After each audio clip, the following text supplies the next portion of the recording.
Selamat datang di Pojok Santai.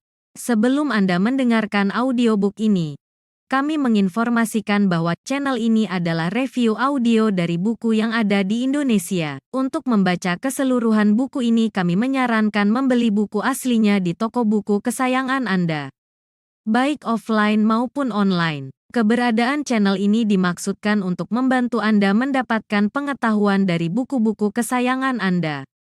Jangan lupa untuk subscribe, like, dan komen. Selamat datang di Pojok Santai, channel khusus yang membahas komik dan novel dengan cara asik. Ni Ayu Tantri, anak dari Ikram Bangan, telah diculik. Siapakah yang menculiknya? Yuk langsung saja disimak video berikut ini.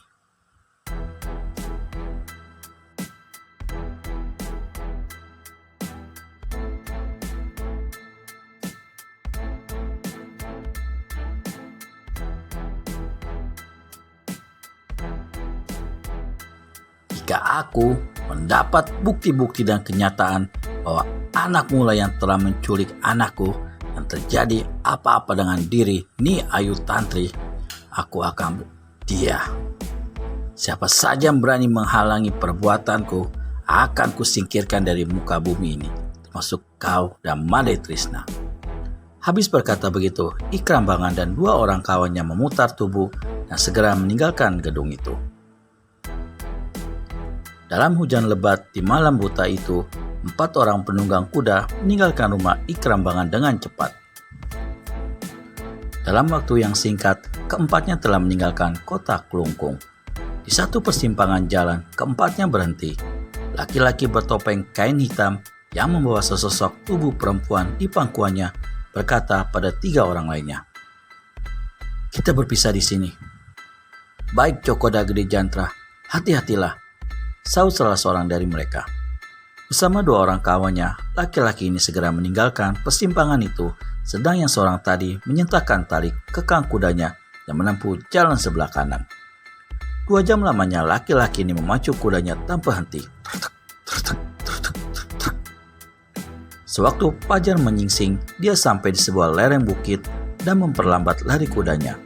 Sambil menunggangi kuda, tak henti-hentinya dia menunjukkan kepala memandang paras jelita dari gadis yang berada dalam keadaan pingsan di pangkuannya. Di puncak bukit, laki-laki ini berhenti untuk melepaskan lelah, sementara kuda tunggangannya menjilati air embun dan memakan rumput-rumput liar yang tumbuh di sekitar sana. Tak lama kemudian, orang itu meneruskan perjalanannya kembali. Di tepi sebuah telaga berair bening yang terletak 20 kilo dari Klungkung dan 15 kilo dari Denpasar, terdapatlah sebuah pondok. Pondok ini buruk dan terurus. Dan tak terurus. Tapi karena lantai, dinding, dan atap dibuat dari kayu jati, meski tak terurus, keadaannya masih cukup baik untuk ditempati. Cokoda Gede Jantra menghentikan kudanya di tepi telaga, lalu membawa perempuan yang diculiknya ke dalam pondok, membaringkannya di atas sebuah tumpukan jerami kering yang dibuat demikian rupa, hingga merupakan tempat tidur yang cukup nyaman. Dibukanya kain hitam yang menutupi parasnya. Setelah memandangi wajah gadis itu beberapa lamanya, dengan seringai di bibir, Cokoda Gede Jantra keluar dari pondok dan membersihkan diri dalam telaga. Tubuhnya terasa segar saat dia keluar dari telaga.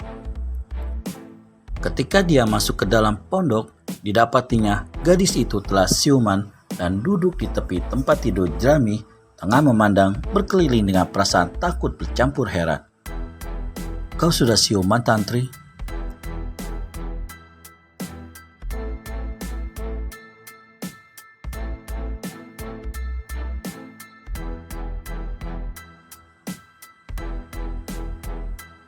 Ni Ayu Tantri terkejut oleh suara teguran itu dan memandang ke arah pintu dengan cepat.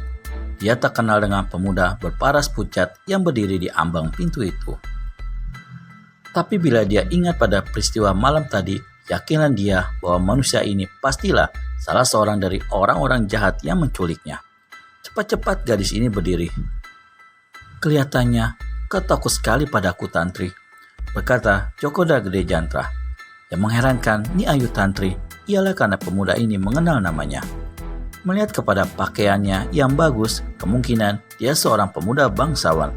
Tapi siapa dia dan mengapa telah melakukan penculikan benar-benar tak bisa dimengerti oleh Nyi Ayu Tantri.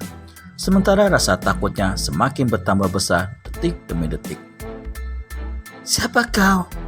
Mengapa menculik dan membawa aku kemari?" tanya Nyi Ayu Tantri. Djokoda Gede Jantra tersenyum. Meski suara itu bernada keras, namun sedap sekali terdengar di liang telinganya. "Kau tak usah takut, Tantri," berkata si pemuda. "Kau memang tak kenal aku, tapi aku kenal padamu. Kurasa namaku telah pernah kau dengar dalam beberapa hari belakangan ini." "Aku tak peduli siapa kau. Yang penting, aku harus meninggalkan tempat ini dan kembali ke Klungkung dengan cepat." "Kau tak akan kembali ke Klungkung, Tantri," kata Djokoda Gede Jantra. Nyi Ayu Tantri terkejut saat takut semakin mencengkam dirinya. "Apa? Aku tak akan kembali ke Klungkung?" tanyanya. Djokoda Gede Jantra tersenyum lalu menganggukkan kepalanya perlahan-lahan. "Kau akan kembali ke Denpasar, ke rumahku, dan kita akan tinggal bersama-sama di sana sebagai suami istri yang berbahagia," ucaplah paras Nyi Ayu Tantri. Kini tahulah gadis ini dengan siapa dia berhadapan.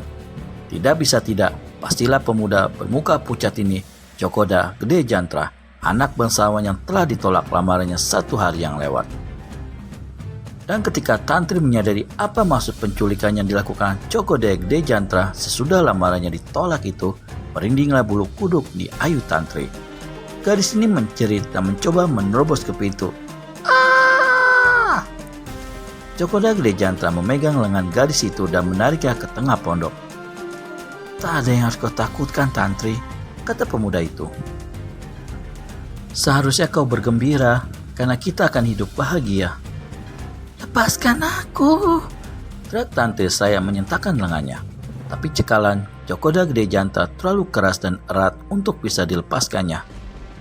"Duduklah dulu di tumpukan jerami itu, Tantri, biar kita bisa bicara baik-baik." "Aku tak ingin bicara dengan kau.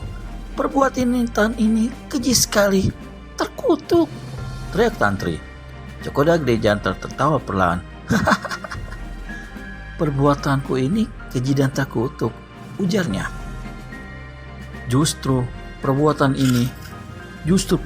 pemuda-pemuda Bali yang gagah dan berhati jantan.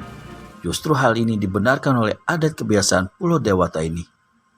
"Lepaskan aku, manusia keji, lepaskan!" Sambil menjerit, Tantri meninju dada pemuda itu berulang kali. Djokoda Gede Jantra mendorong Tantri keras hingga terbaring di atas tempat tidur jerami. Lalu cepat-cepat ia menutup pintu dan memalangnya sekaligus. Perlahan-lahan ia melangkah mendekati Tantri yang menjerit-jerit dan ketakutan setengah mati. "Aku tak mengerti," kata Djokoda Gede Jantra saya rangkapkan tangan di muka dada. "Tak mengerti mengapa kau sampai menolak lamaranku?" "Manusia keji, keluarkan aku dari sini."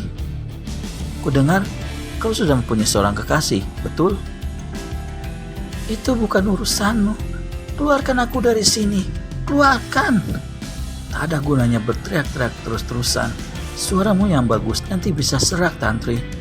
Nyi Ayu Tantri melompat ke pintu. Namun usahanya untuk melarikan diri sia-sia saja, karena untuk kedua kalinya pemuda bangsawan itu berhasil mencekal lengannya dan mendorongnya kembali hingga terbanting di atas tempat tidur jerami kering. "Nama pemuda kekasihmu itu Nyaman Dwipa, bukan?" Tantri tak menjawab, melainkan menangis dan berteriak-teriak. Dengar Tantri, berkata lagi Djokoda Gede Jantra. "Hidup berumah tangga bersamaku, pasti kau akan bahagia dan tidak tersia-sia. Segala keperluan hidupmu kujamin penuh." "Aku tak perlu semua itu.